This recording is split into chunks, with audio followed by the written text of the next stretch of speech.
किस झटाई और बेशर्मी से वो इसका हाथ।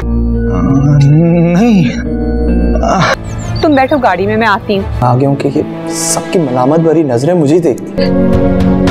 इसे किसी भी मौके पे मेरा सांस रुकने लगता है। नाज़रीन, ड्रामा सीरियल निकाह के आने वाले किसमें आप देखेंगे कि जब यूसर अपने बाप से आकर कहते हैं कि मुझे किसी भी सूरत में नहीं रहना है अब हारिस के साथ, तो ये सुनते साथ ही फ़ारूक कहते हैं कि क्या हो गया है यूसरा तुम्हें, तुम शादी के अगले दिन आकर कह रही हो कि तुम्हें हारिस के साथ नहीं रहना है, पहले तुम्हारी जिद थी कि तुम्हें उसी के साथ शादी करनी है।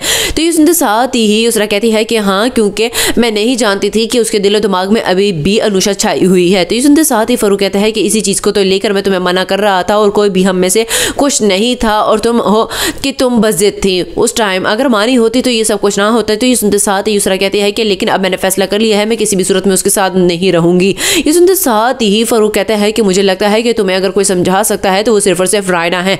रायना रायना रायना, ये कहते साथ ही जैसे ही रायना आती है और आकर कहती है कि क्या हो गया है फ़ारूक तुम्हें, तुम चीखने क्यों लग गए हो। ये सुनते साथ ही फ़ारूक कहता है कि ये जो तुम्हारी चहीती भांजी है ना, इससे पूछो कि आखिर इसे मसला क्या है। ये सुनते साथ ही यूसरा कहती है कि रायना आंटी, आपको पता है कि उसके दिलो दिमाग में अभी भी अनुषा ही है। तो ये सुनते साथ ही रायना कहती है कि इसलिए तो मैं तुम्हें समझा रही थी और इस रिश्ते के हक में नहीं थी, लेकिन तुम्हारा बाप था हामी कर बैठा था।